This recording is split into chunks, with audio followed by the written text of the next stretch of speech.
Today, I'm setting up my stand-up paddleboard to explore the Red River underneath both the new and old Carpenters Bluff Bridge, located on the border of Texas and Oklahoma. I chose to park on the Oklahoma side of the new bridge because it looks like the easiest entrance to the river access point.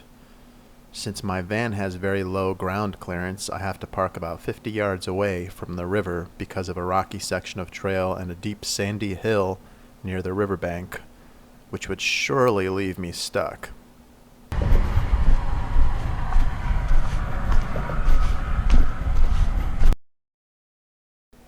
Since I'm entering the river from Oklahoma, the river current is traveling from my right to left because I am downstream of the Lake Texoma Spillway and Denison Dam.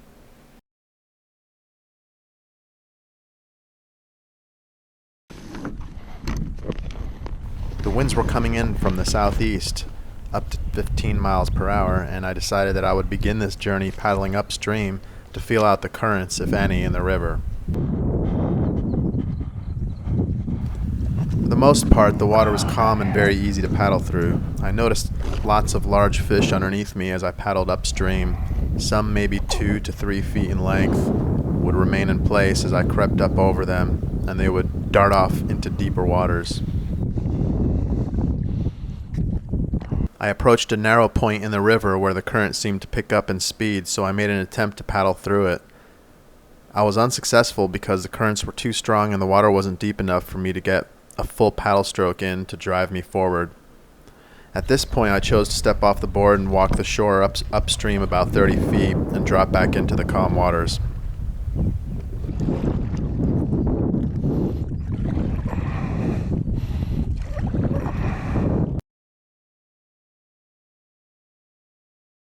My plan was to paddle for no more than 2 hours today, so I turned around after crossing the large open body of water. On the return route back towards the bridges, I chose to take the right-hand branch of the river through an even narrower creek with faster rapids. As I was approaching the rapid, I mistakenly focused on the downed tree to the right and trying to avoid it instead of pointing the nose of my SUP board downstream. The currents pushed my board sideways and I got to go for a little swim. I should have lowered my center of gravity and been a bit more aggressive in maintaining the longitudinal axis of the board in parallel with the currents. Lesson learned.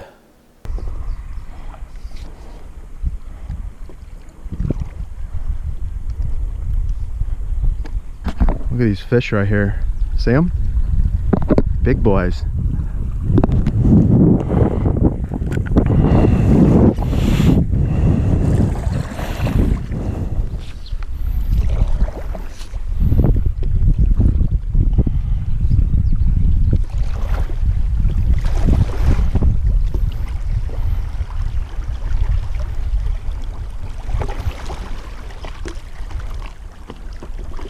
All right. Yeah.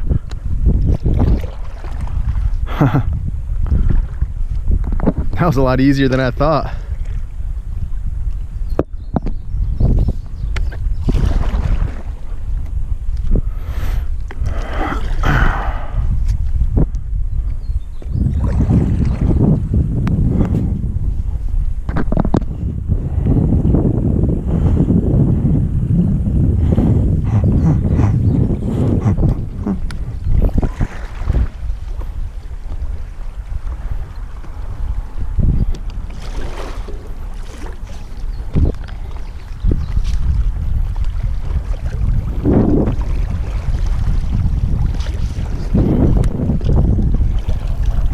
On the Texas side of the new bridge, you can find this cove of large stones where one could easily take a break or go for a small swim or do some exploration.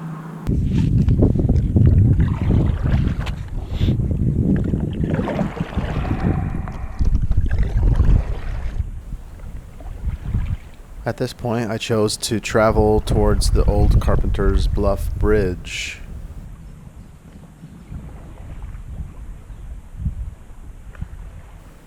In 1910, the Missouri, Oklahoma, and Gulf Railway built the original Carpenters Bluff Trestle Bridge. A wooden piggyback bridge on the east side of the crossing was added to allow wagons, pedestrians, and later cars to cross. In 2017, Bryan County Commissioners built a new 1,300-foot, $11 million concrete bridge just north of the original trestle structure. Bryan County Commissioner Tony Simmons said the old bridge will eventually be closed to vehicle traffic and repurposed for pedestrians. He did not yet know if bicycles would be permitted across the old bridge, but said he believes those who hope to pedal across likely wouldn't have any issues.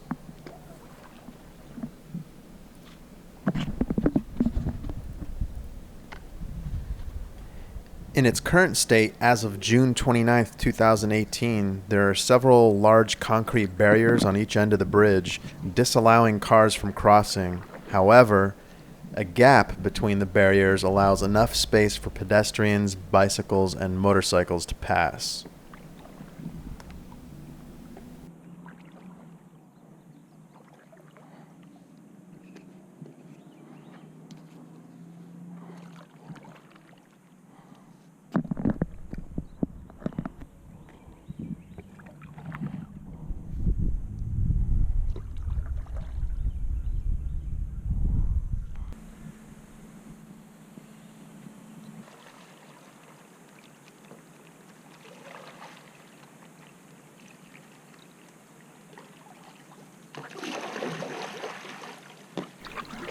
I noticed an old boat ramp on the Texas side of the old Carpenters Bluff Bridge, and I wasn't too sure if this is open to the public or not, but I'm going to assume that it's blocked off at the top. I found this small sandy island just south of the old bridge here, and we're taking a look north at both bridges. Took a little pit break here.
All right, hey guys. So on the south side of the new bridge here, where this little rock cove is, you got these rapids here that you can shoot down, and then immediately turn right into this cove, and you could pull your board out of the water and hike across this little section of sand, and then hit that little section of rapids there to practice some of your skills.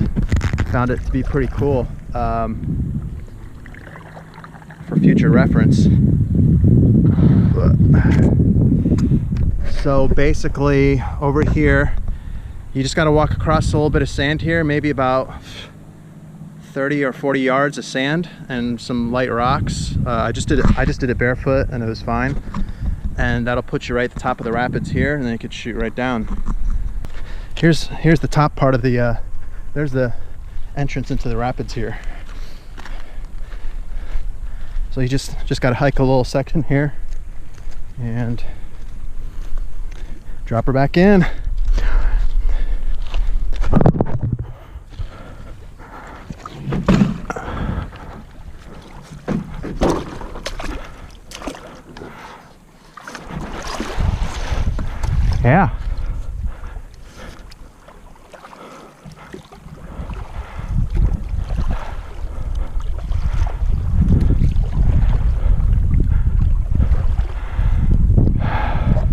So that's where I just came from, and here's our little fun section here.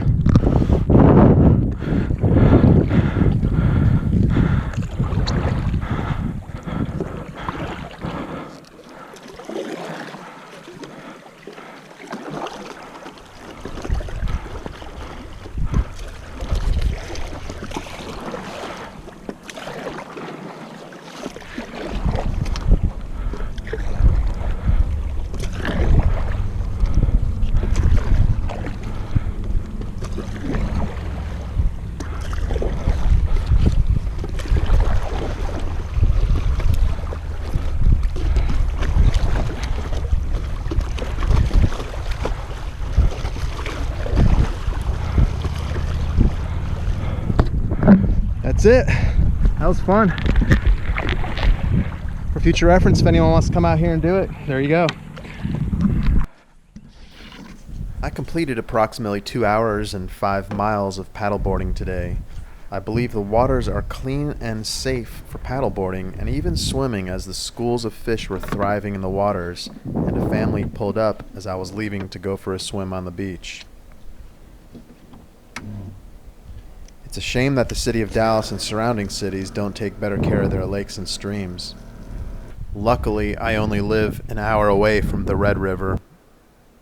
As I edit this video, 1 million gallons of raw sewage is accidentally traveling down the White Rock Creek into White Rock Lake because preventative measures were not in place to prevent this. Consider it a massive privilege if you live in an area with clean water. Hope you enjoyed the clip. Thanks for watching, guys.